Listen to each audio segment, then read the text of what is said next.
Ryan Reynolds here from Mint Mobile. With the price of just about everything going up during inflation, we thought we'd bring our prices down.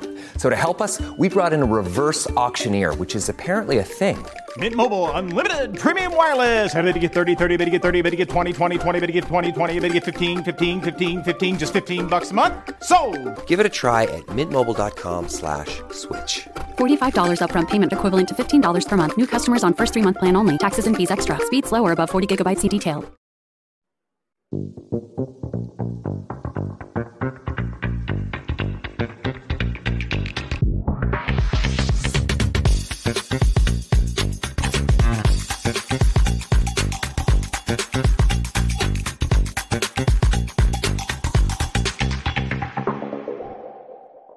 We may live over 5,000 miles from Lincoln Financial Field, but what we lack in proximity, we make up for in film study. And each and every week, we'll be bringing you in-depth film breakdowns from across the pond and the Sooner State. Welcome to On the Shane Page. I am your host, Shane Haff, and you can follow me on Twitter at ShaneHaffNFL. I'm joined by BGN's own film guru, Jonny Page. Give him a follow on Twitter at JohnnyPage9. Jonny, how does it feel to be an old man today? Yeah, the back hurts. You know, it's tough. I actually am ill as well. So if I start choking, it's not just because I got to 30 and my body stopped. So if people watching just see me frantically coughing on mute, that's all fun and games. Hopefully the voice holds out for the podcast. But yeah, it feels good. I was thinking that introduction will not be relevant Sunday because I will be a lot closer to Lincoln Financial Field. Don't know how much closer, but Cincinnati is definitely closer to Lincoln Financial Field than London is. And Monday I'll be at Pittsburgh because I'm going to see Pittsburgh New York Giants on the Monday night as well. So I'll be even closer to Lincoln Financial Field then as well. So not as far away as the usual introduction, but I will only be there for 1 week. So by the time I speak to you next, the introduction will be relevant once again. Yeah, it's still it's like over almost 600 miles from Cincinnati to Philadelphia, but it's significantly closer than England to Philadelphia. So Indeed. All right. Well, we're going to go ahead and dive into it. Before we do, though, just want to plug our Patreon for those of you out there watching. Go check out our Patreon at patreon.com/ontheshanepage. There's a lot of cool perks that you can get. We have a $3 and $5 a month tier that you can go support us there. You get my All-22 film breakdowns. My Jalen Hurts pass game review is already live in the Patreon as we record this episode. You get an ad-free version of this podcast, some creative control over the podcast. And I think the coolest thing is the Discord where you can just hop in and chat with us. And we try to hang out in there from time to time as well. So be sure you go check that out. You can get a free 1-month trial. See if you think it's worth it. We obviously think you will. You can also subscribe to the whole podcast feed at Eagles Pinpole Network, wherever you get your podcasts. This show goes there. 7 other shows go there that are full-length shows each week, as well as like a weekly morning quick hitter from Phil, just to update you on what's going on in Eagles land. So a lot of great stuff coming your way. More Eagles content than you can probably consume. So go check that out. But as normal, we're going to give you guys 3 points each on each side of the ball. Jonny, I can only assume, based on the performance at the Meadowlands, that you're going to want to start offense and that you're going to spend the next 45 minutes talking about the run game. Is that about right? Yeah, 45 minutes might be slightly short. I could go longer. But yes, I would like to start with the offense. And if possible, I would like to start with the run game. Before we do, a couple of good comments coming in already from Austin talking about Jalen Hurts. We will get to Jalen Hurts. And Mark, shout out for my beer assessment. Yes, I had a few Americans ask me about Guinness yesterday, my drink of choice, which did make me laugh, replying to you lot. Yeah, if you want the best, you have to go to Dublin. There is no other way. And if you haven't been to Dublin, I've been this year, and I'm sorry, but it is different. So for any Guinness drinkers, listen to the podcast. Very far away. I know it's a long journey, but it's absolutely worth it. If you are interested in drinking habits, occasionally I'll post the occasional beer, but yeah, Dublin is the place to be. That's about the only thing, Shane, that will stop me from talking about run game actually this week is talking about beer. I'm ready to get into it. Yeah, when you are.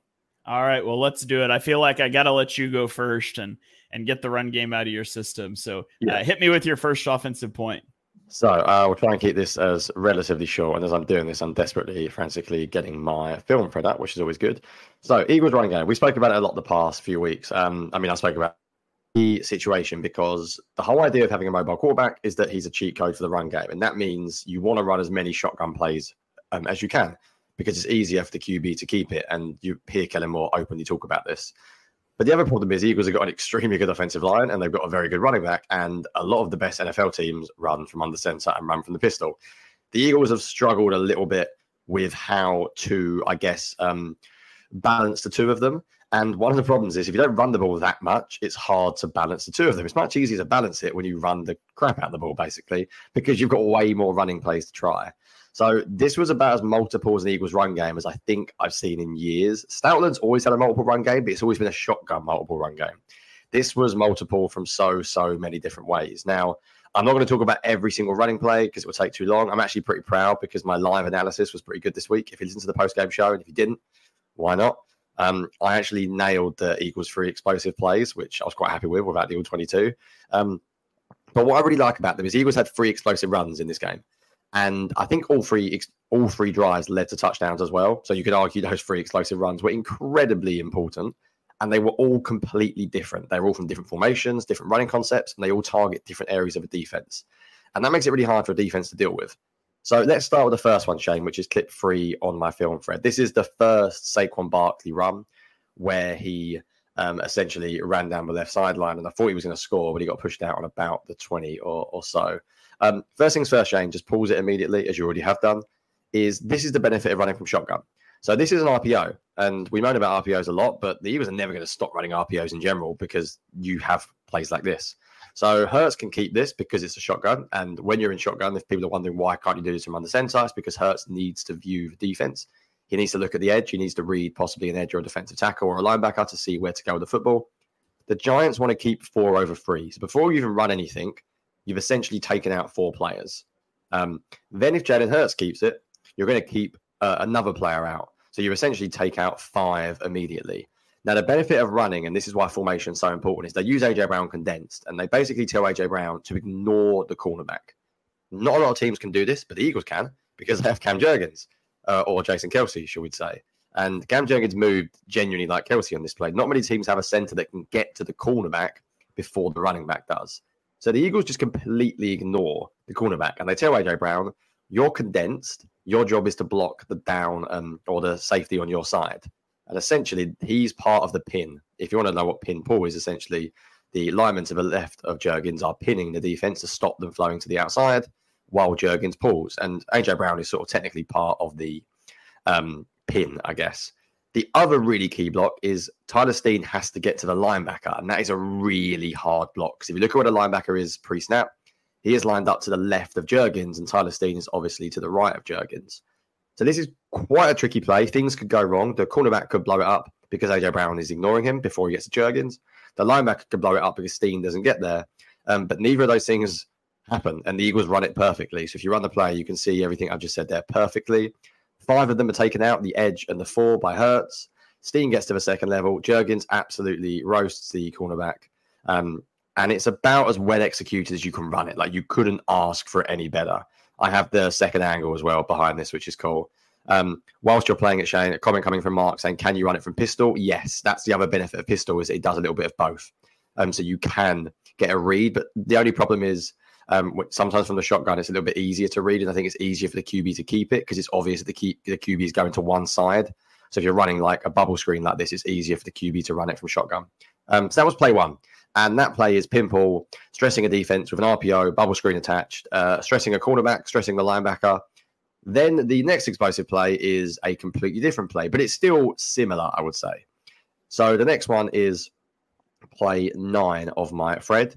And if anyone ever comments that Jalen Hurts isn't mobile anymore, please tell them to go and watch this play, because watch what happens to the Giants linebacker here. So the Giants are playing a 4-2 front, and the Eagles have run this play a lot. If you pause it just now, Shane, the Eagles have run this play a ton. We've seen them run it for years under Steichen, under Sirianni, where the tight end leaks out as if it's split zone, but he doesn't actually block the edge. And in fact, Hurts ends up throwing it to the tight end in the flat. Now, the Giants have seen this. obviously, because anyone who's watched any of the Eagles offense has seen this. So when they see that tight end running across the formation, firstly, the edge defender is stopped because he thinks he's going to give a tight end straight towards him, and the tight end actually avoids him. The second thing is what teams have been doing, Shane, as you know, against the Eagles' read option this year, is they've had the tight end scraping round and taking Hurts. So the Eagles basically play off that, and they almost fake this read option. They fake it like Jalen Hurts could keep it and throw to the tight end. That literally draws the edge and the linebacker completely out the play. You've got two players, Shane, that you don't have to block. If you can run a play where you don't block the edge and the linebacker, you are laughing. And there are some great blocks inside, but to be honest, it's made easy because of the way they're schemed up, because of the concept, because of Jalen Hurts. That is an absolutely huge hole. There is no way the Giants play that if Kenny Pickett's the quarterback like that. So there is just no way the linebacker cares that much. He will play Barkley first, and then he'll get out to the quarterback. But with Jalen Hurts, teams are worried. There's a great view of it from this angle, where if you just pause it like a second or two into the play, like look at 41. He is scraping. He is exchanging. His idea is to get round to Hurts because this is how teams stop Hurts running. And the gap couldn't be any bigger. So they've had two plays where they've taken advantage of Hurts in the run game from shotgun. They've had different people maybe focus. This one's a bit more like hit inside quickly. The second one is a bit more slow developing, take advantage of Juergens. And if that's not enough, the Eagles just decide, well, now we'll just go with some old school lead. Technically, I was going to make lead concept of the week, but in one way, I'm not going to spend too long on it because I've just spent ages on the two other running plays. But the Eagles never run lead. I mean, not many teams run lead at all because fullbacks have been a dying breed the past few years. I could go a lot onto the why fullbacks have basically not been used anymore, but long story short, they've been replaced by more mobile tight ends. They can be quite limited because they don't really give you too much else. I mean, as good as this is, the Eagles are going to have to build on this because if teams just start seeing Ben Van Sumen in the game and the Eagles run every time, they're going to consistently expect the run and start stacking the box. But the Eagles could also take advantage of that. I did read, as I'm sure many people have, that Ben Van Sumen was a fullback at times in high school. I believe high school anyway, not college. Or maybe it was college. And he is absolutely, like, you can tell he can play fullback. Like, it's pretty obvious. He's not just a random guy lining up. The benefit of having a fullback in there is you actually have a lead blocker to follow. It also means that the offensive line don't have to worry as much and they can get to the second level a little bit quicker. So Ben Van Sumen blocks this perfectly. He gets straight to the mic, which is exactly what you want him to do. The hardest guy to block, and he does enough. Ben Van Sumen's not going to pancake him. He's not going to send him flying, but you just need him to do enough. This is a really, really awesome play to see. And what hopefully will be cool now, Shane, is can the Eagles build on this? Like, I'll put money on Ben Van Sumen getting a target in the next couple of weeks because you can fake something. You can run him into the flat. Like, you can throw him a check down. It will happen. I think a lot of good NFL teams, look at what Shanahan's done the past few years. Look at what the Ravens have done. A lot of the best running teams in the league still use fullbacks. The Eagles have been massively anti it. But this week, they basically ran everything I wanted them to run. We saw under center, we saw pistol, we saw shotgun, we saw the threat of Hurts, we saw getting downhill. There was another play that I won't show because otherwise I really will go for 45 minutes, but they also run QB counter bash. QB counter bash is essentially where the QB runs counter and bash means away and the running back runs away from the concept. Normally, when the Eagles run it, Hurts keeps it. But this week, the edge defenders were so focused on Hurts, they just gave it to Saquon Barkley, and this happened twice. So I think you've essentially got a running game with an elite offensive line, and I think Steen was excellent in this game, like really good, and I think we're getting to the point where he maybe has to be considered a starter soon. This was Dickerson's best game I've seen in a long time. He was moving people like I haven't seen before. Juergens was excellent, and Lane Johnson we don't need to talk about. And even Fred Johnson, he didn't play well in pass protection, looked good in the run game. So long story short, the Eagles are running pretty much a variety of concepts with an elite running back who we don't even talk about anymore because he's clearly the best in the league. To answer that question very quickly before I finish about who is making under center pistol, it's definitely Kellen Moore. Like Stoutland's been here a long time with Hurts and they haven't incorporated it at all. When they tried it last year, it was an absolute disaster. And in fact, I think you mentioned the Colts running it very little as well. And that was when Steichen was here. And he's obviously with Indianapolis now. So it is absolutely Kellen Moore. I imagine Kellen Moore is more under center. And I imagine the compromise they're making is more pistol because it allows them to have sort of the best of both worlds. I wrote a Jen article. This was like the dream game for me because I will just say one more thing, Shane, before, and I promise I will shut up, is that running the ball is not just about one or two plays. And I've said this for years, Shane. Those of you that have read my stuff for years, I've said for so long, running the ball was an identity. If the Eagles gave up running the ball after the first 3 drives, people would say, it didn't work because they didn't score any points early on. That's not what running the game is. You have to commit to it. You have to do it over and over again. The Giants got sick of it. They must have hated this game. Eventually, the Eagles just wore them down. If you just did this in the first quarter, if the Eagles were 10-0 down and they decided they're going to stop running the ball because they're losing, which they've done in the past, this game would not have happened. We talk a lot about identity. I think if you run the ball, you have to accept that sometimes it's not going to work, but you stick with it and eventually you will break a defense down. And this was the most I've seen the Eagles properly commit to the running game in a long time. It had a lot to do with the team they were playing, not because the Giants were a bad run defense, but because the Giants couldn't score any points. So it allowed the Eagles to stick to it. But I said when we went down to the Buccaneers a few weeks ago, I'd have kept running the ball even when they were 14-0 down, and they didn't. They tried to throw out of it. And this is a good example of why sometimes you've got to keep your nerve, because this running game should wear down a lot of teams because it's very, very good. Yeah, and it's worth mentioning the Giants had a top 10 rushing defense in both EPA per attempt and DVOA. So they're a good rushing defense, and the Eagles were able to do that. Toilet Paper on YouTube says that Ben Van Sumeren was a college fullback and was also a wide receiver / running back in high school. So potential for some targets there as well. Yep, right. I'm going to shut up, Shane. So you want to talk about a very quick first point compared to mine, and then we will get into the Jalen Hurts discussion. You guys, so your first point. You guys hear that, right? You guys heard Jonny take like 14 minutes of airtime and then tell me to be quick. I just want to make sure all our viewers clocked that. But my first point is going to be talking about Fred Johnson. That's why it's quick. That's why it's quick, guys. I'm speaking about the Eagles run game. He's talking about Fred Johnson. There is no comparison. Yeah. So I'm just going to show you the things I clipped up of him. Now there's going to be a lot more negative than positive because I generally don't think he played very well in this game. But the first clip, and again, Fred Johnson's our left tackle, number 74. I'm not going to circle him every time on the screen, but on the first play, you get a late shift from the defensive line. And he does a really good job here of helping out Grant Calcaterra, who we all know would not make this block probably one-on-one. And so he does a good job helping him out, but then watch the shot that he puts on the linebacker, like just sends the linebacker flying out of the play. And so Jonny mentioned he was good in the run game, and I generally think he was, but he was quite bad in pass protection in this game. On this next rep, he's just going to lose to Brian Burns off the edge, and he holds and it doesn't get called. Like, that's a massive hold, and it probably would have gotten called if Hurts hadn't just slid down anyways. But and Brian Burns is really good, and he's on an island against Brian Burns, but he continued to lose. On this next one, he also loses to Brian Burns pretty quickly inside. Fortunately, Hurts is hot on this play because of a blitzing slot, so the ball's out anyways, and it doesn't matter, but he got beat again.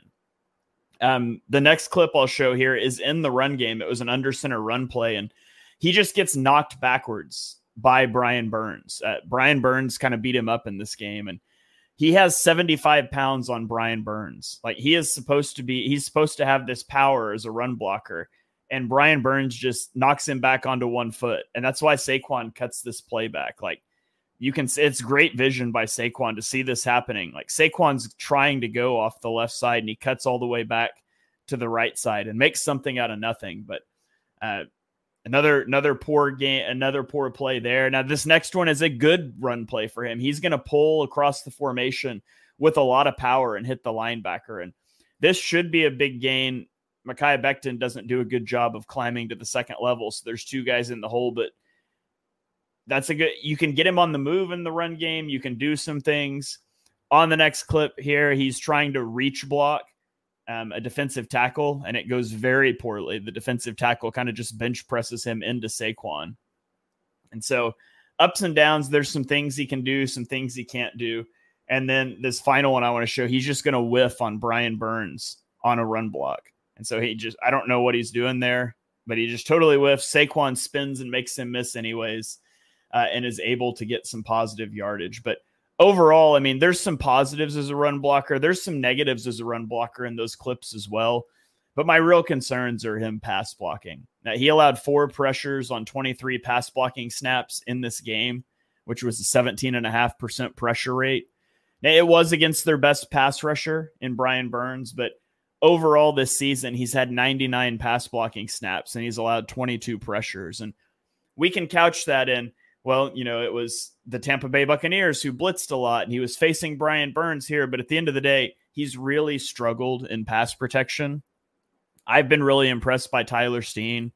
If you were looking at one game that Jordan Mailata was going to be out, I would roll out the offensive line like they did. But knowing Jordan Mailata is out at least 3 more games, I would seriously consider moving Mekhi Becton to left tackle and inserting Tyler Steen as the right guard. So the Eagles won't do that, but that's definitely something that I would take a look at for next week. Yeah, it's an interesting one because he didn't play well. And that run play that he made, the first one you posted, is like absolutely absurd. And it shows that he's got quite a bit of potential. I might keep him there for one more week and see how things goes. But I must admit, it does feel a little bit weird. Tyler Steen is on the bench this week and Fred Johnson's playing. You can argue something's not right there. So I'm not sure. Could you go Tyler Steen at left tackle as well? I mean, he was drafted as a tackle. He's a little short. Becton didn't really play very well at tackle, I guess. The question you ask yourself is who will be worse at tackle, Johnson or Becton this week? It might be worth trying both of them, in all honesty. And the big thing the Steen played tackle, I believe, at Alabama, and he's not he's 6'6", so he's not small, but he's got tremendously short arms for a tackle, which is why a lot of people had him pegged as a guard coming into the league. Yeah, that was me included as well. Right, let's move on from Fred Johnson. 20 minutes on run game with Fred Johnson. Classic midweek. Becton's injury, I don't think we know about yet, but I guess we'll find out more in the week. Right, let's get into Jalen Hurts. So my next 2 points are about Hurts, but I'm going to focus on something particular because it's something that I think now the Eagles have got to the point where AJ Brown does something good and we go, oh, yes, AJ Brown. Saquon Barkley does something good and we go, yep, that's what he does. Jalen Hurts throws a wonderful deep ball and we just shrug it off like every quarterback makes this throw. So I want to very quickly talk about 2 plays. I want to talk about only one play from Hurts, to be fair, but I want to talk about the 4th down touchdown. It's play 5 on my film, Fred Shane, but I'm sure you got a clip of it yourself as well. So this is 4th and 3.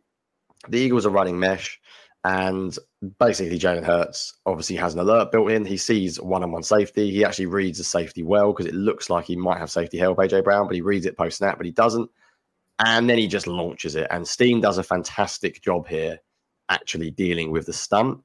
But I want you just to focus on the placement because this is a tough throw. He has to drift to his left. He's getting hit nearly as he throws it. The ball is in a bucket, Shane. Like, it is absolutely perfect. And AJ Brown ends up scoring. Now, this is not a one-off. We see AJ Brown and Jalen Hurts do this quite a lot. I'm going to then be really annoying, Shane, and say, can you go on my timeline? And it would be nice if I told you this before. I tweeted a Brock Purdy play out just before we started recording. And for those wondering, why the hell am I talking about Brock Purdy? I'm not talking negatively about Purdy at all. But I watched the Chiefs 49ers game, as a lot of you did. And I just saw this play. And it made me realize, like, maybe we take for granted how good Jalen Hurts is because none of the announcers talk about this. So this was a play to Jacob Cowing, I think his name is. And it's a stop and go, and he's wide open. Literally 5 yards of separation. Far, far more open than AJ Brown was. And you can see, you don't really see the second angle annoyingly, but Brock Purdy has no pressure on him. There's no pressure. There's no safety. And no announcer says this is a bad throw. Like when you watch the game live, because I was watching the highlights, the first time I saw this was the highlights. I made a mental note to go back and watch the All-22 and find it because I wanted to see it. No one comments like this ball should be out in front. If this ball's out in front, Jacob Cowing scores.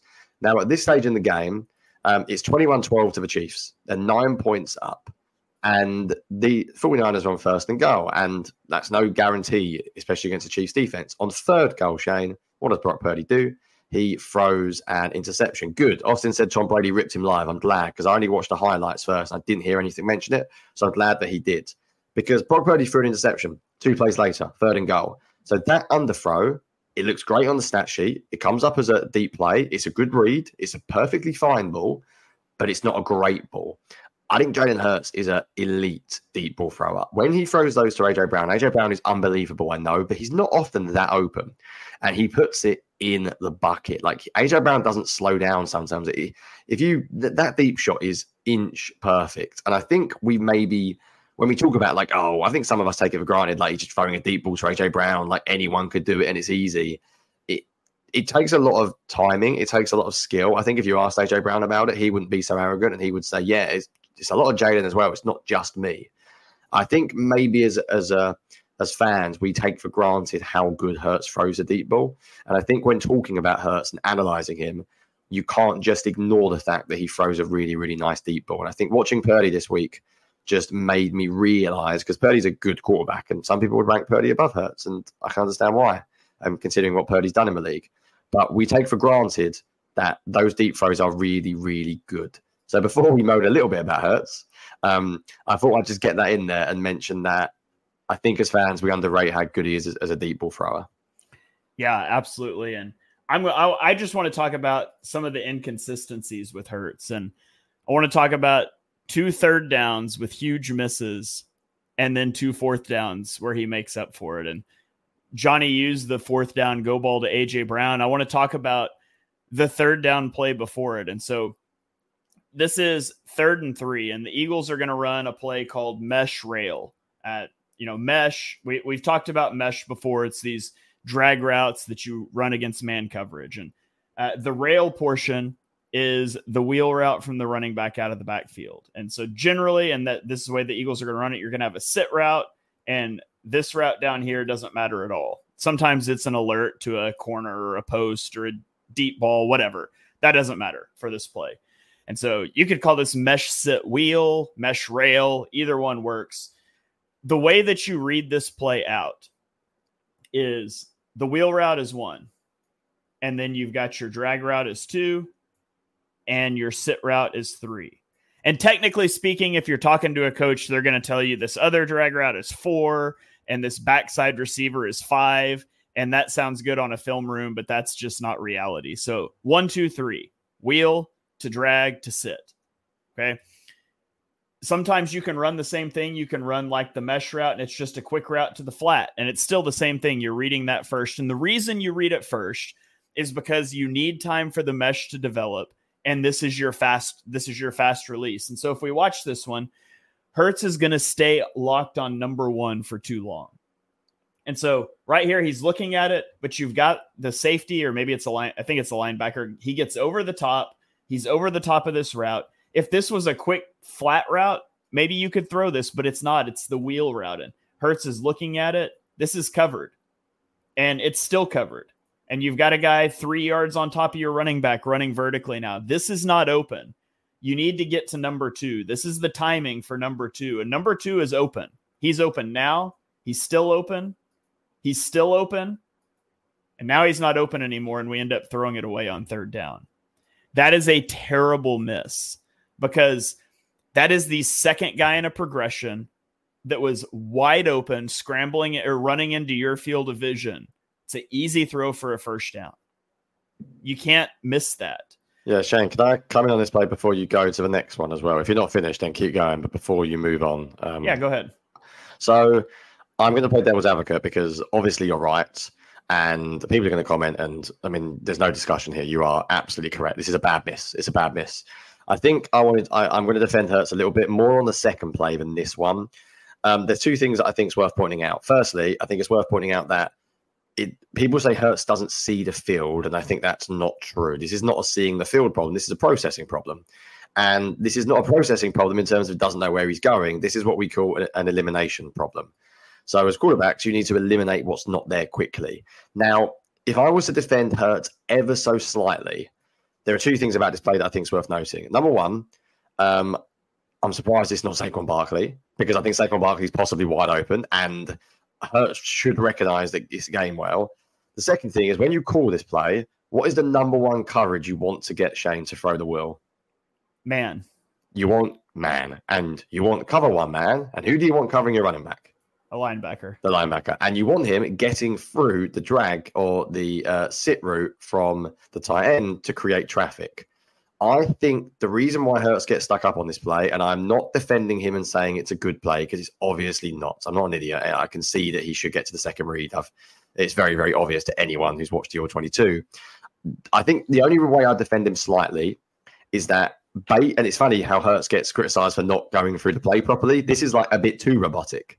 This is like, it's cover one man, therefore I throw to the running back. That was my slightly robotic voice, apparently. But in some ways, it's like, it's actually not like the way people talk about her. It's like, oh, he plays with like vibes, and it's not a vibe play. It's actually the opposite. He's being too stuck in a system.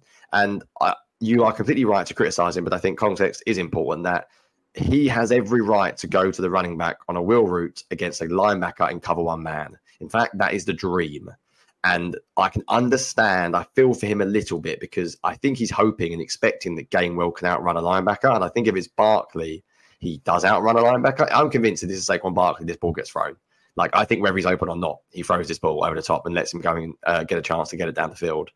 So I feel for him a little bit, because you know that by the time he does eliminate it, he's like giving Gainwell such a chance because he loves the read. And then by the time he eliminates it, it's just too late to throw the drag. And I bet he was kicking himself. I just think it's a bad miss, and it is a bad miss. I'd rather him miss like this than like another way, and that makes sense. I think this can be cleaned up, and I think I'm less worried about Hurts eliminating stuff on this kind of play. I've seen him run mesh a lot, and I think he's normally fine. I think it's just unfortunate in some ways, and it is a fault. I'm not going out there and defending him. I think the next one I can defend him more, actually, weirdly. But this one, it is an inexcusable play. But at least he's reading it out correctly. I think it's just a sign that has got to be quicker. He has got to be quicker at eliminating what's not there. But I think from a coaching point of view, they would say, yeah, I understand why you stared at the rail or the wheel. You just looked at it too long. He should have realized earlier and come off it. Yeah, the linebacker was never threatened by the flat release portion of the wheel. He was running vertically the whole time.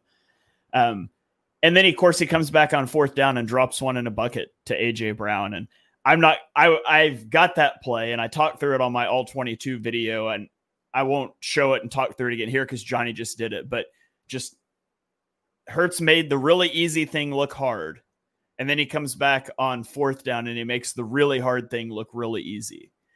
But then we get later in the game down to the red zone. And if that last play, I would consider that last play Hurts' second worst play of the game. This is the one I consider the worst play of the game.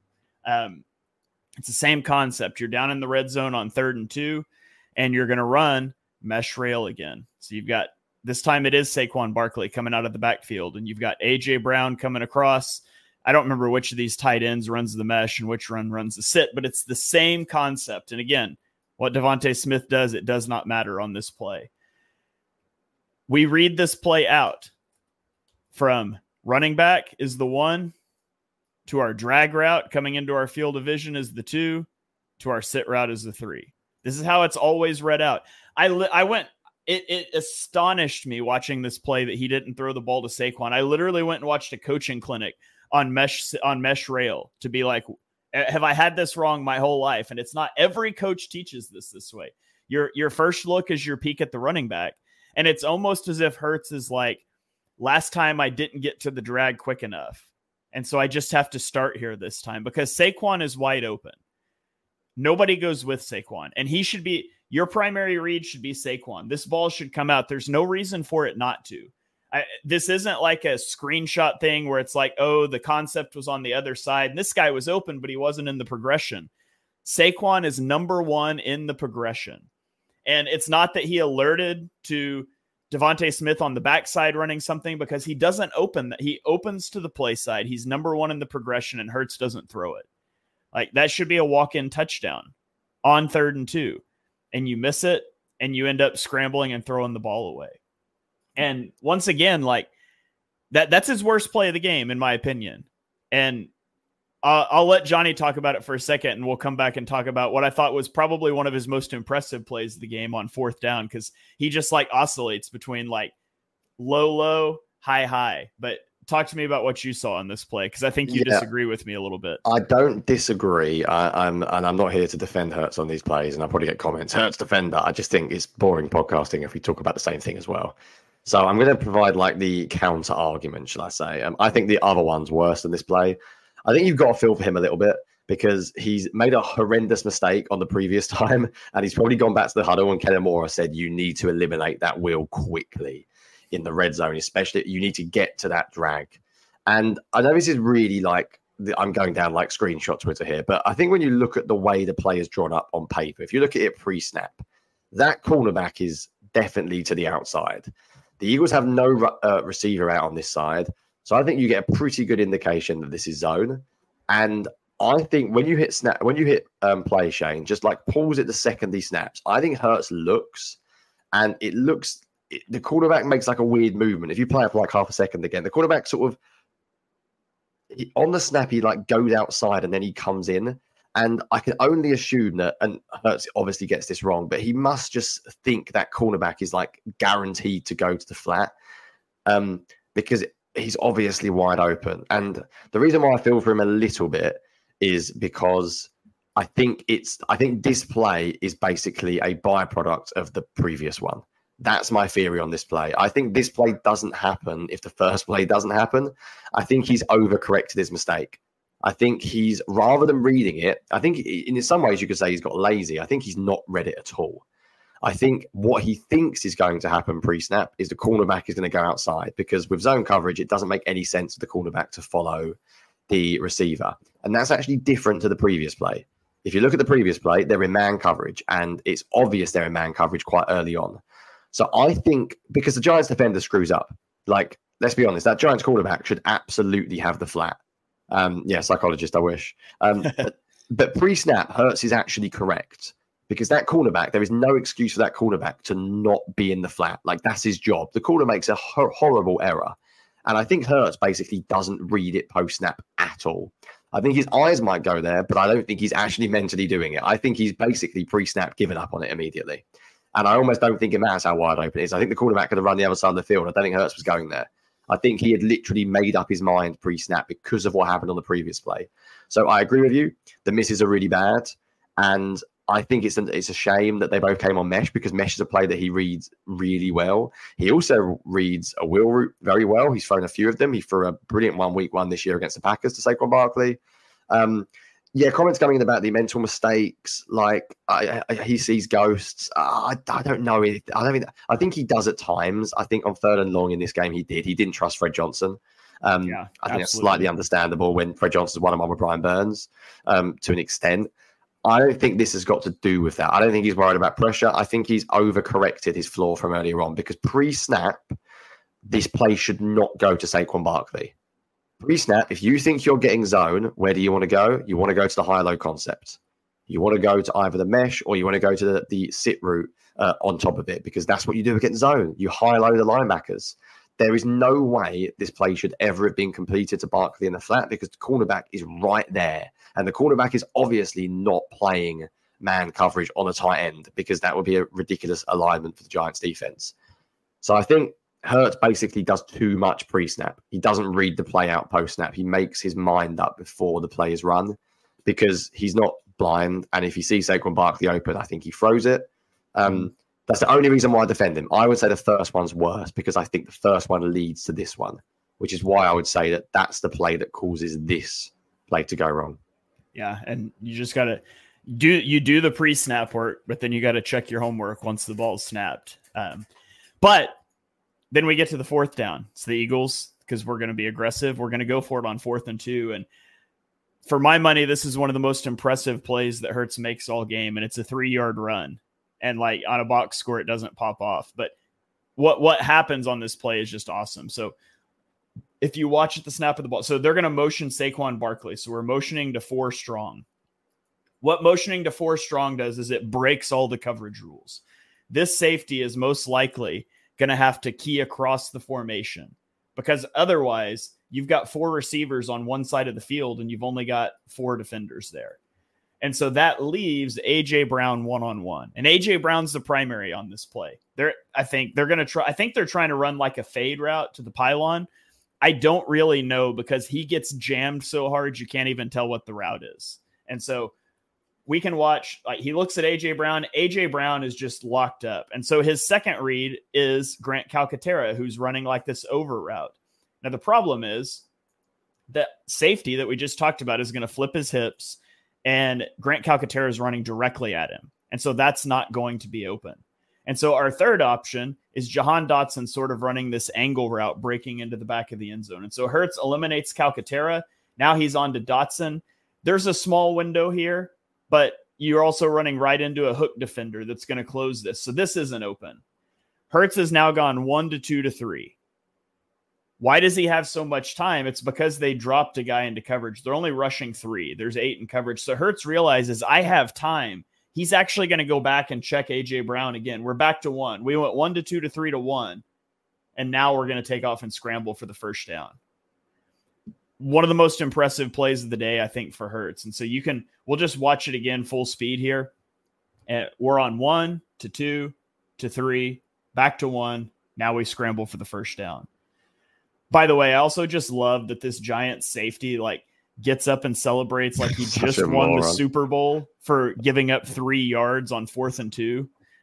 But I loved that play from Hurts. And again, second time this game, he dramatically bombs mesh rail and comes back on 4th down with a great play. So it's ups and downs, but I think more good than bad with Hurts. Yeah, I don't think I've ever seen A.J. Brown get beat that badly at the line of scrimmage. He gets wrecked. It happened. Wrecked. It happened on another play in this game. He did. There was like an in route later on, wasn't there? I think on a concept I didn't like. Yeah, and a bit of a weird one. I guess the Giants are very boom bust with their cornerbacks pressing, because it's not like A.J. Brown couldn't beat them. He scored a touchdown on them. Yeah. By the way, for those counting at home, that is processing. I think you can argue Jalen Hurts actually does a really good job eliminating what's not there, but because he runs and doesn't throw it, it doesn't turn up in the stat sheet. I just think I struggle with Shane a lot with the Hurts discussions. I think some of them are so basic, like the guy can't read a defense at all, and he's obviously not been great this year. But I think some of it is a bit over the top of the criticism in terms of what he can and can't do.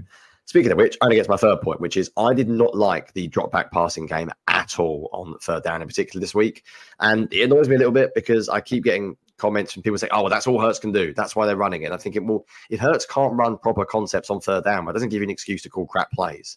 If anything, it gives you an excuse to run more fancy plays, like run a screen pass, run a reverse.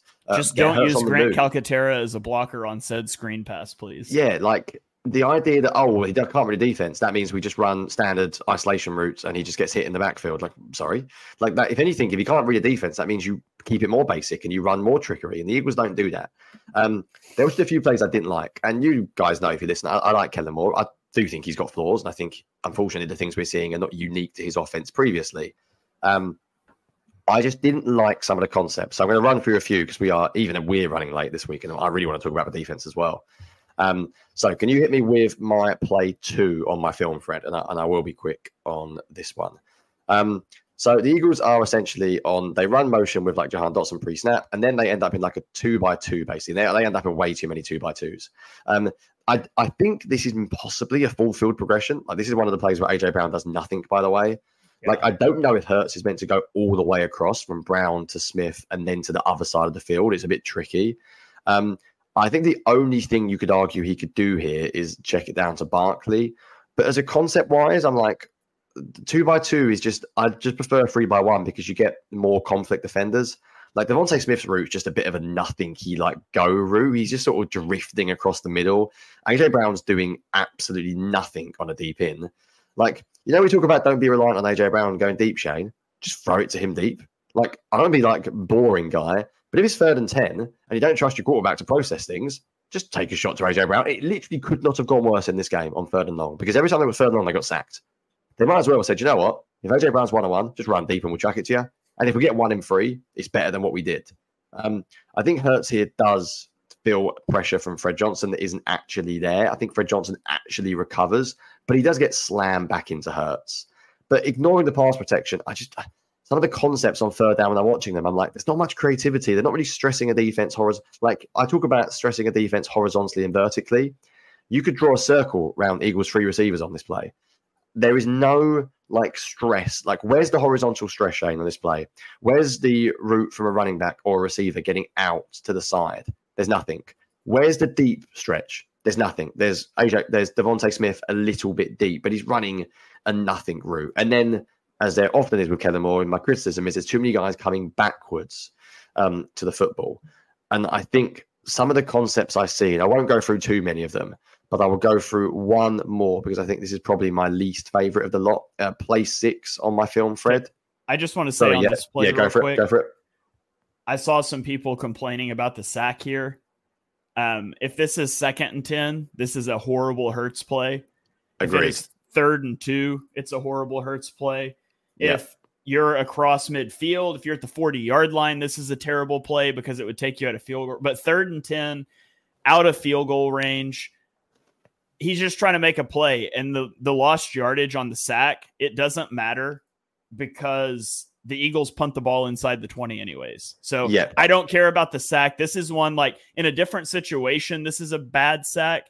He's just trying to keep a play alive, and there's really no risk unless he fumbles it or like takes a big hit that knocks him out of the game. So I just wanted to mention that. That's really good. And it's also a flaw with just watching videos online. They go, look at this play and it looks terrible. But if that's 1st and 10, it's a nightmare play, like an absolute nightmare. 3rd and 10, as you said, who the hell cares? As long as he's not fumbling and he's not putting the ball in harm's way, I'd rather him do that than throw a risky pass to someone else. But my least favorite, Shane, and I will be quick because even I am looking at time thinking we are running hot on the offense, and that's coming from me. Play 6 on the film thread. And yeah, toilet paper checking in. Toilet paper, man, you got to change your name on YouTube. People who are not watching live are going to think, what the hell are these two on about? I think you've done it on purpose at this point.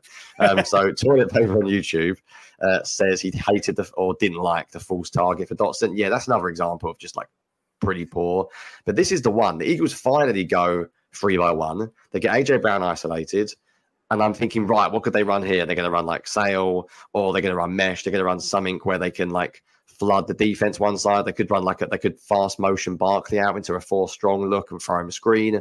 They just run like 3 in-breaking routes and an out-breaking route. It's like the most basic concept you've ever seen. When you talk about stressing a defense horizontally and vertically, they're not stressing anyone. Like AJ Brown ends up running a short, which to be honest, AJ Brown's route I don't even think gets to the first down marker, so I'm not even sure it matters massively if he throws it. He can't really throw it because by the time he actually gets to it, he's under pressure anyway because the Eagles have not left Barkley into block. Like, this is just really basic. And as I said, I get sick of people saying, oh, well, it's because Jalen Hurts can't read a defense, so that's why it's basic. I'm like, well, that doesn't make any sense. Because if you don't think he can read it very well, simplify it. Run like a slot fade and tell him just to launch it. Run a go ball and tell him to throw it. Run as I said, a screen pass to Saquon Barkley. Get Barkley to run something simple. I'd literally just get him to run a fast motion here behind the 3 receivers and check it down. Try it that way. You want to get really creative. Look at some of the things Ben Johnson does with Detroit. Run like a running back pass or something. Throw it behind the line of scrimmage and see if you get lucky and they bust. Like, do something else. And I'm not criticizing Moore too much because I think he had a very good game. But some of the 3rd down chains were just really, really bland. And I think they've got to be more adventurous. Whatever your opinion of Jalen Hurts, you can be more adventurous without asking him to read everything. And yeah, final point, Austin mentioned Jurgen get lit up. Yeah, they're leaving Cam Jurgens one-on-one with Dexter Lawrence. Like, that's just poor game planning. That's not a recipe for success. But there we go. Have you got anything else you want to say on Hurts? Because I think we've done enough, or actually quite a lot on Hurts this week. Yeah, I was just going to... Dexter Lawrence is 342 pounds. Cam Jurgens is 303. So you're giving up 40 pounds there to the nose tackle. You don't want to be on an island there. Yeah, I mean, I could talk more about Hurts. I won't do it here, but you guys can check out the All-22 video in the Patreon. It's already up. I went through like 15 of his plays. Some of them are the mesh rail and 4th downs, but there's some other stuff in there as well as some more talk about the passing concepts. So yeah, Shane, for those of you listening on YouTube as well, I know everyone plugs stuff these days. It's boring, but this isn't easy what we do. And Patreon is $3 a month if you want to get in the Discord. As I was watching film this week, I literally had the Discord open and I was just putting thoughts in there. People were asking me questions. I don't read replies on Twitter when I post plays until later on in the day.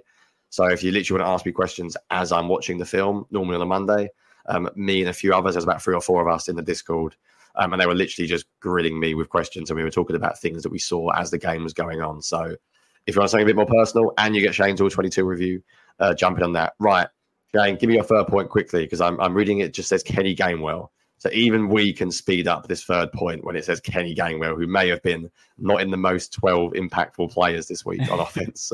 Yeah, I just have a public apology to make to Kenny Gainwell because I got mad at him live watching this play and I rewatched it, and I think Cam Jurgens is the one that messes up here. But I won't even show the side view and the terrible passing concept that went with it, because I don't think that matters. But this is a 3rd and 7 that Hurts is going to scramble for. And again, this is just how awesome it is to have a quarterback that can do this. But the Giants are lined up across the formation with 6 guys. So there's basically 4 ways that you could pick this up. You can full slide your line right or left. The problem is that puts Kenny Gainwell going all the way out to take on a defensive end, and usually you want him on a linebacker. So the 2 other options are a half slide right, which would mean that Cam Jurgens is going to take this defensive tackle, and the right side of the line comes out, and Kenny Gainwell would take the linebacker coming in on the left. That's option 1. The other option is a half slide left, which would basically mean Cam Jurgens takes that guy, Tyler Steen takes the defensive tackle, and Kenny Gainwell steps to this linebacker. Those are your 2 options. Kenny Gainwell targets the linebacker on the right, and also Tyler Steen targets the defensive tackle. So both of these guys think they're sliding right, but Cam Jurgens slides, or both of these guys think the slide is left, but Cam Jurgens slides right. And so you end up with Kenny Gainwell against 2 linebackers, and he can't block them both. Obviously, Hurts just shrugs him off because he's a beast sometimes, and he scrambles for the first down. But I feel pretty confident after watching this a few times that either Cam Jurgens makes the mistake there, or both Kenny Gainwell and Tyler Steen made a mistake. So it could be either one. Honestly, it doesn't matter because Jalen Hurts pays it off for you anyways. But I felt like I owe Kenny Gainwell an apology there. There we go. See, we make mistakes. We're not afraid to own up, especially on post-game shows there. Post-game shows for scheme guys like me and Shane are the scariest thing in the world, because you say things and then you watch it and you go, oh, no. But that's the joys of the All-22. Right, let's get to the defense, Shane. We're going to be a long time this week. But it's a good game to watch, to be fair. There's a lot of fun stuff this week. Do you want to start, or shall I start on the defense this week? Let me start us off, and I want to talk about whip, which is a concept that Vic Fangio used a lot, I guess. I think he called it like 5 times in this game, which is a lot for a blitz concept, but it just worked really well. Whip means that you're going to rush your weak side linebacker, which is going to be Nakobe Dean. You're going to drop your strong side edge out into coverage. And so you have 4 guys rushing, but you're trying to get your linebacker through free. And it worked really well in this game. The coverage behind will typically play out like fire zone, which is cover 3 deep, 3 under, but you just got a bonus dropper. But on this one, on this first one, we can just watch Nakobe Dean is going to come flying through. He times the snap really well. He's through untouched, and Daniel Jones has to get the ball out hot on 3rd down, and it's an incomplete pass. And we can watch it play out again. And again, you're going to see we've got coming through. Now, this time the Giants pick it up correctly, but the ball still has to come out really fast because Jalen Carter just wins. So sometimes they're going to pick it up right. You're still only rushing 4 against 5, and so they can pick it up, but it is tricky. The next time they end up with Nakobe Dean coming through free, but he's going to get cut by the running back. And so this is still a win because you force the running back to stay in against a 4-man rush. And it's also a win because Bryce Huff wins off the edge, forces the guy up in Nakobe Dean, who hops up and gets the sack anyways. And then late in the game, Jalen Hunt got his first career sack on the same concept. You got the linebacker is going to come through. The backside edge, it's Nolan Smith, drops out. And Jalen Hunt is actually going to be the one that gets untouched here. And he's going to come in and he strip sacks. I think it was Drew Lock at this point. So that was a cool concept. It's one that we talked about a lot with Fangio in the offseason. We haven't really seen it a lot. And we saw it a lot in this game, and it worked with a lot of success. Yeah, we haven't really seen it because we haven't really seen Fangio's defense until after the bye week. I'm so happy watching the defense this week, Shane. Brian Dable, people talk very highly of him. Fangio killed him. Fangio wrecked some of his pass protection. I'm sure you've seen this stat, but the Eagles didn't blitz once. They didn't send more than 4 men one time the whole game, yet they got unblocked pressures consistently. That is ridiculous. That is the most obvious example of coaches or the Eagles coaches winning against the Giants offensive coaching staff. Yeah, Whip was awesome. They ran a few other different kinds of simulated pressure as well. They ran one where both the edges dropped. I've got so much to say about the defense because it was actually Fangio. Like you guys know, I've studied Fangio a lot, and I'm watching this defense the past few weeks, seeing a bunch of cover 3 and going, what the hell is going on? Like, I know he runs it, but this isn't his defense. I think this was his defense. I think he watched the clip from last week where we told Fangio he should run Fangio coverages against bunches, and he was like, hey, maybe we'll try that. Yeah, he was like, oh, wait, I'm Vic Fangio. I have that playbook that everyone's found online, that everyone tweets, like Sean Syed. Let me find Sean Syed's Twitter. Oh, this thing's cool. I can drop both the edges. I'll do this. Right, I've got a lot to say about Fangio's defense, but I'm going to talk about my man crush from this week, Shane. You've already hit him a little bit, but I thought Nakobe Dean was fantastic.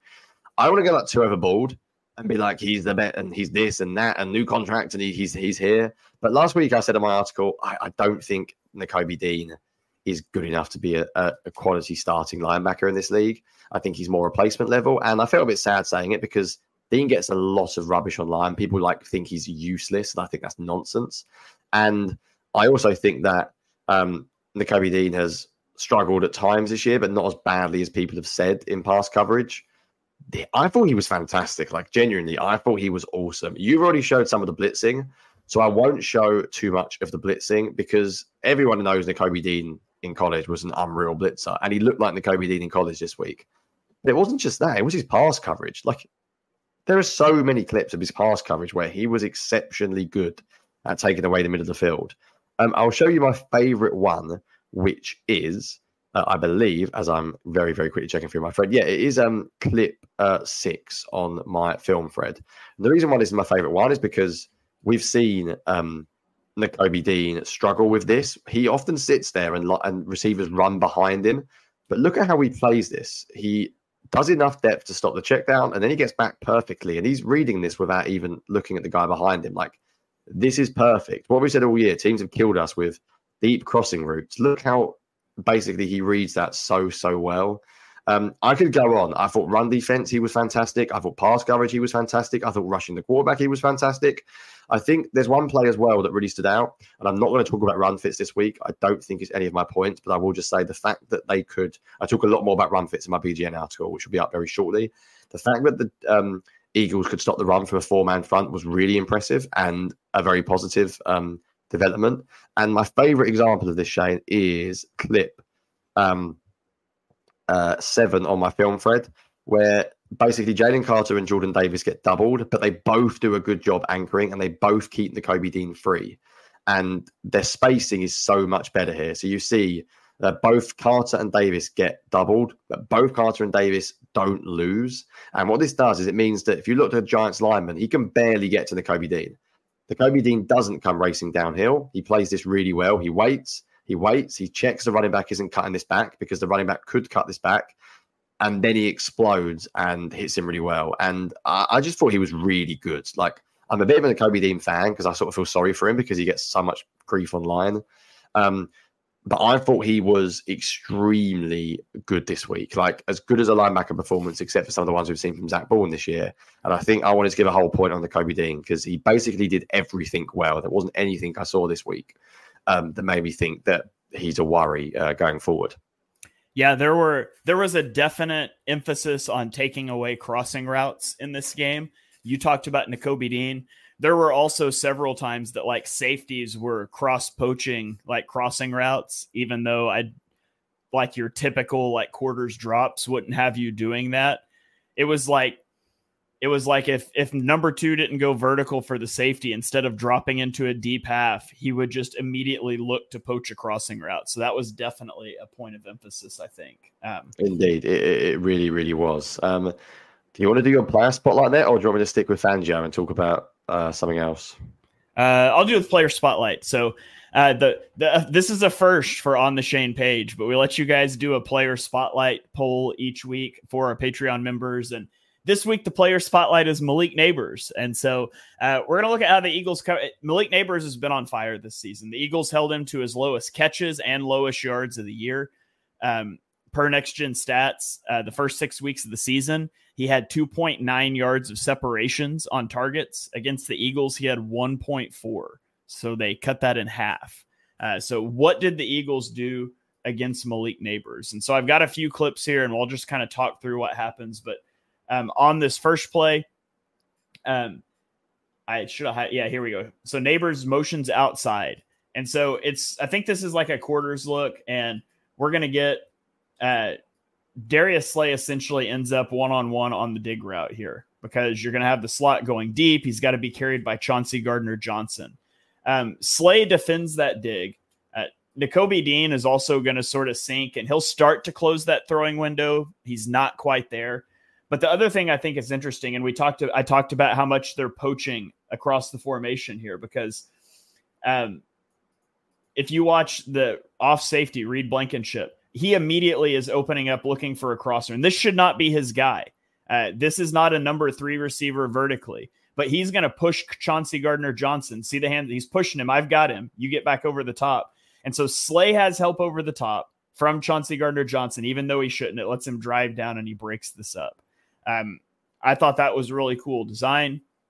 On the next play, you're going to get crash at the bottom of the screen, sort of. And so you get Malik Neighbors running the end. You get the corner route here. And Zach Bond is going to press the tight end and then just steps down into this throwing window. We don't care about the corner because we know Daniel Jones wants to throw to Malik Neighbors, and technically a safety is there. And there's just no window. Daniel Jones ends up taking a sack.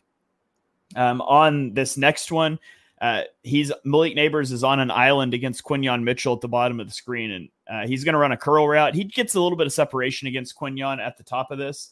Quinyon has to respect the deep ball, but Daniel Jones is already flushed out of the pocket. On the next one, the Eagles is actually one of the reps where the Eagles run crash, and that's going to end up meaning that Reed Blankenship ends up in the slot on Neighbors and does a really good job of covering. He's right there. He rallies for the tackle at the first down marker. So, I mean, it gives up the first down, but that's a really good open field play by Reed Blankenship. And then on the final one, we're going to get into some real Fangio stuff. The Eagles are going to run quarter, half. And so we've got the quarter side away from Malik Neighbors. We've got the half side on Malik Neighbors' side. And so that's essentially going to play out like Neighbors just being bracketed on this vertical route. Darius Slay is going to sink underneath him. You've got safety over the top. And so you've essentially got him bracketed, and the ball's going to go the other direction. And so I thought they did some cool things against Malik Neighbors. I thought the corners and the safeties all got involved in it. They all played really well. And one of my favorite stats was they had no missed tackles, the defensive backs combined, which is just a testament to your statement about how that's related to separation, not just not knowing how to tackle. Yeah, either it's related to scheme and separation, or the Eagles defensive backs have magically learned how to tackle over the space of a few weeks. Right, I'm going to combine 2 points, actually, Shay. We're not actually going that long now. We sped through the defense a little bit, but my last 2 points make a lot of sense to combine. So I'm going to talk about route distribution, which I say a lot in my Bleeding Green article. If I had to ask you, Shane, route distribution, this is a pop quiz. Who doesn't like this? What would be the other word you would use to describe like a good Fangio secondary that it has to do? I would say distribution and what? Communication. Nailed it. And I've already published my Bleeding Green article. We are in sync today, lads. Yeah, it is distribution and communication. Yeah, Austin, I find it so hard now. And I actually now just go back on route and route all the time. And it's killing me on the inside every time I talk about it.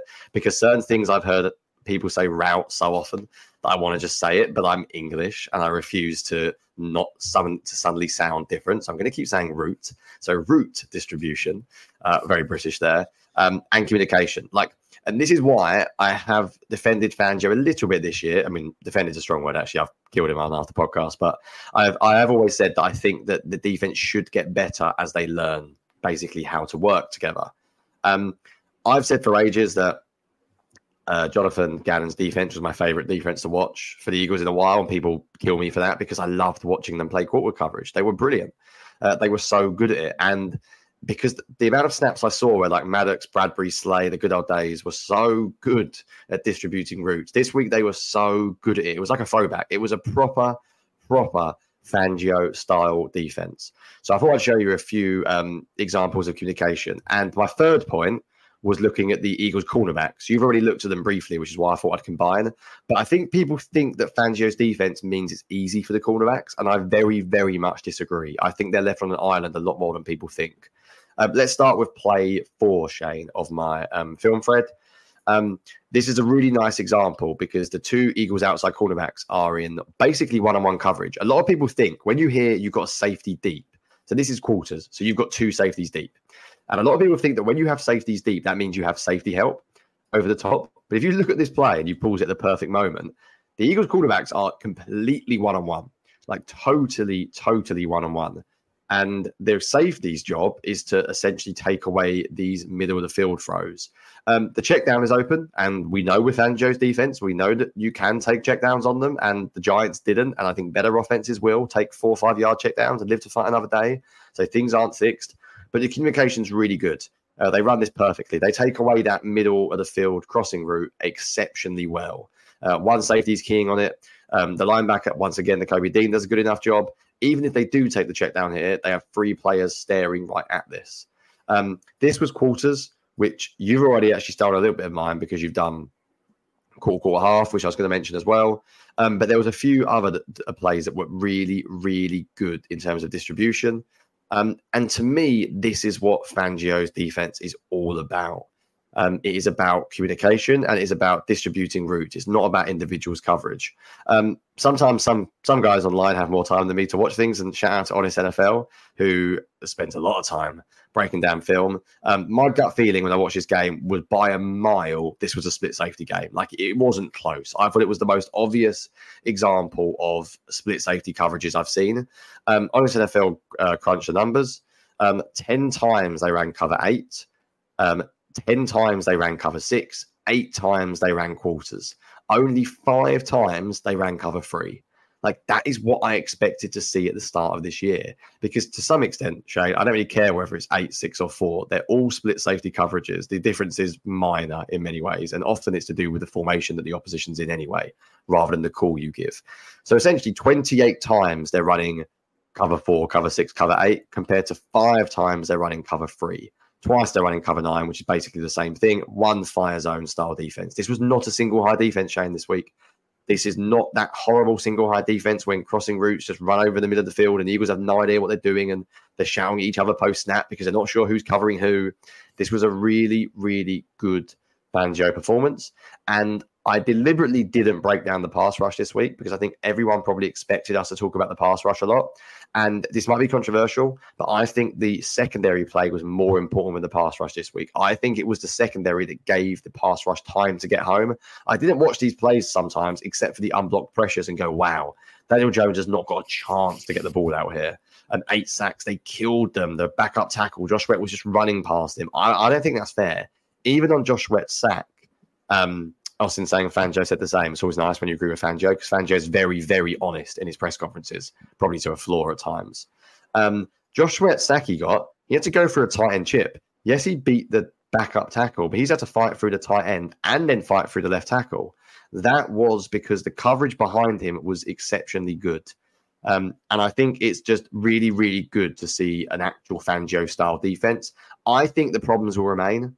I think that they will give up checkdowns. And in this game, I think we saw that checkdowns were open. I think we've already shown one clip there. It'd be interesting to see if they play this way and Burrow continually checks it down after. And I think there's a fault in that to Fangio playing these split safety coverages. But that is what it's meant to be. That is the defense. And these single high stuff I've seen this year. Week 1, we saw cover 3 like spot drop. We didn't even see like matching. We just saw like players going back to their zones and then not taking a receiver running an over route at all. And the Packers ran it repeatedly. It was bizarre. So this was a proper Fangio performance. I think the last thing I will say, and I haven't even got to Cuba DeJean this week because we've got too much to talk about, but DeJean, Slay, and Quinion, I think were awesome. I think all 3 of them were really good. DeJean has shocked me how good he's been so soon actually in the slot. I think the big test now is will they keep the same style against a team that are better? And I think we're going to find out very quickly because it's all very well playing a lot of this style of defense when you've got one Giants receiver to cover in Malik Neighbors. Will they do it when Jamar Chase is there? Will they do it when T. Higgins is there? Will Darius Slay be standing 3 to 4 yards deep and closing in on short routes when there is actually a legitimate fear of him getting beat over the top? So I think this week is going to be fascinating. I think it's such a good matchup because it's perfect to figure out if this is how the Eagles play. Because we'll go back to Jonathan Gannon. What did Jonathan Gannon do? What has Fangio defense has been criticized in the past for doing? For basically beating up on bad quarterbacks. And when they face the good guys, it doesn't work anymore. Joe Burrow, Jamar Chase, T. Higgins, these are the good guys. That might be the best trio in the league, arguably, of quarterback and 2 wide receivers.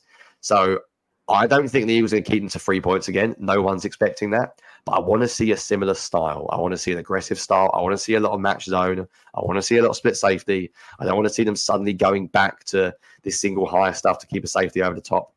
It's, to me, I really, really enjoyed this film because it was Fangio. And I will be able to tell live this week because I'll get the live All-22 being in the stadium. And when the Bengals have the ball, I will be watching the Eagles coverage extremely closely and seeing if they're only going to do this against bad teams, because that has been a criticism of Fangio and it has been a criticism of this style of defense in the past.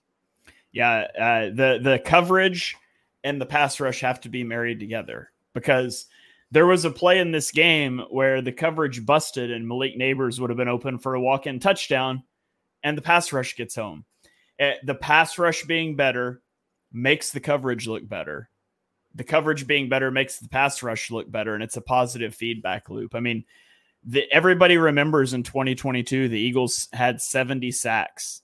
The Eagles had 3 defensive backs on the All-Pro team that season, and it all goes together. Like, the coverage was good because the pass rush was good. The pass rush was good because the coverage was good. It's hard to have one in isolation, and so seeing that start to work together, it's good against the Giants, like you mentioned. Let's see it against the Bengals. Yeah, I agree. Right, Shane, finish us off. Talk about an underrated player this week. And I even said in my article, I think he gets underrated because he says some strange things to the media. But I think he was awesome this week. And we've done pass coverage. This is probably a point I never thought I would ever see anyone type. But the second I saw you type it, I punched the air because I couldn't agree with you more. What's your final point, Shane?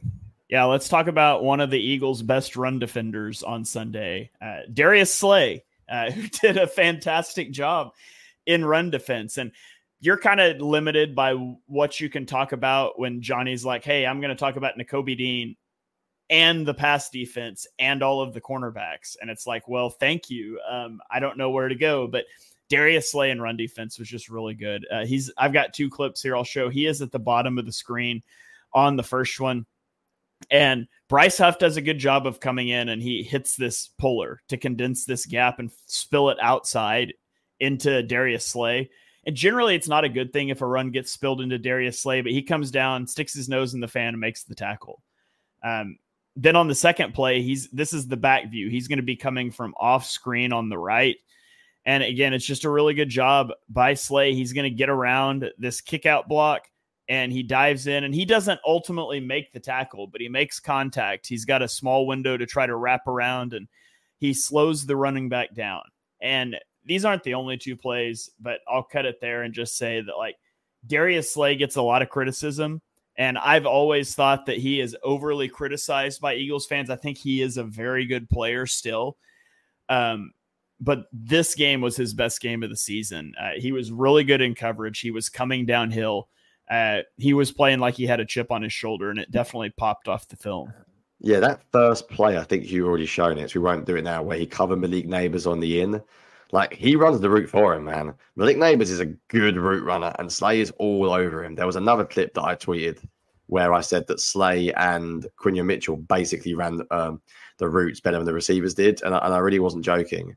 We didn't get a chance to go too much in depth in DeJean and Quinion Mitchell this week, but it wasn't just Slay. It was all 3 of them that were really, really good. I think Blankenship was good as well, to be fair. Chauncey Gardner-Johnson, I didn't notice as much, but I think the safeties had a bit of an easier game. I think you can only play who you play against, Shane. You can't deal with it. You're playing against the Giants. The Giants are not completely inept. Their quarterback isn't very good, and their offensive line isn't great. But Malik Neighbors is a superstar, and he's had some superstar performances this year. And the Eagles looked like a proper defense this week. And whatever you think, 2 weeks in a row, they haven't given up a touchdown. So that is a dramatic difference from what we saw post-bye. But I'm always process over results, because I think you have to be when you break down film. And I enjoy the process. I think this is what I expected Fangio's team to look like. This is what Fangio's good defenses have looked like in the past. So whatever happens this week, I just hope they stick to the same process. Do you know what? If Jamar Chase goes and catches a ridiculously good deep ball over the top of you and T. Higgins catches a fade in the end zone because they're that good, I can accept that. What I can't accept is a guy running a crossing route and the Eagles not communicating and giving up 33 yards because they're playing a single high safety and no one knows what they're doing. Like, there's a way you can lose, and there's a way you can lose without me criticizing to you. And I think the process was really, really good this week. So, yeah, we actually didn't talk about the pass rush much, but I think that's because, in my opinion, this game was more about coverage. Should we end with a great comment? Yeah, Brett Eclipse on YouTube asks, would you trust Quinyon Mitchell or 2015 Nelson Aguilar to catch a football to save the game? The answer is no, but I'm assuming he means which one would you pick if you had to? And as bad as Nelson Aguilar was in 2015, he did at least catch a football, and I've yet to see Quinyon Mitchell do it. So give me Nelson Aguilar. Also, in this situation, is Chauncey Gardner-Johnson going to jump ahead and intercept it first, or knock the ball away if the ball is thrown to Quinyon? In fact, there's more chance of Chauncey getting there this year if it's thrown to the Eagles defensive player than it is the other team's player. But maybe that's harsh. I jokingly said on the one that he dropped in this game that he heard Chauncey Gardner-Johnson's footsteps because he's closing from center field. But would have been brilliant if Chauncey had knocked it away again.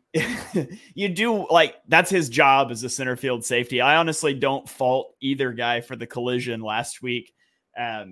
Neither of you expects the throw to be that bad. So I said it jokingly, and a lot of people were hating on CJGJ for it. And I've certainly been critical of him, but I don't think that was his fault either. But yeah, I don't trust Quinyon Mitchell. Will maybe one day catch one, but today is not that day. No, he's going to get one soon. He's going to get a clip this up when he does it. He's going to break on a comeback route, and it's going to be a pick six, and it's going to happen in the next month. I fear that he's been close too many times this year. He will get one of these over the next month. I feel pretty good about it. Burying that takes 75 minutes into a podcast when nobody's listening anymore. I love it. That's how you do podcasting. That's how you do right there. That's how you do it. All right. Well, that's going to about do it for this episode. Jonny, do you have anything else you need to throw out there? Any rapid fire takes, closing thoughts? Nope. I'm flying over to watch Ohio State, Nebraska on Saturday. I'll be at Cincy, Philadelphia on the Sunday. So if you happen to be at the game, please come and say hello.